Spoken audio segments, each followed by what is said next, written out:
Hey guys, it's Mr. Mummy. It is Wednesday, May 6th. I'm here along the banks of the Ohio River in a town called New Richmond.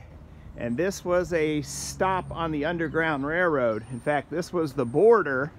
The Ohio River that you're looking at was the border between slave states and free states. Across the river is Kentucky, and Kentucky was a slave state. And slaves used to have to somehow get across the Ohio River, and once they did, they were free. Now, there was a lot of Underground Railroad activity here in New Richmond.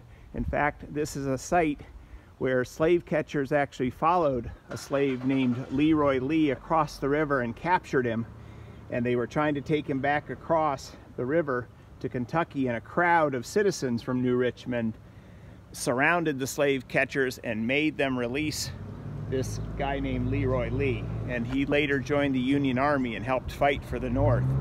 But this was a spot, and there's a lot of towns along here, along the Ohio River, where there are Underground Railroad sites. And if you know your Hudson history, there's a very famous abolitionist named John Brown, and he lived right there in Hudson on Hines Hill Road. And he ran a tannery in Hudson, and I think he had 13 or 14 children. You guys are going to watch a quick little brain pop about the Underground Railroad, and they'll talk a little bit about John Brown.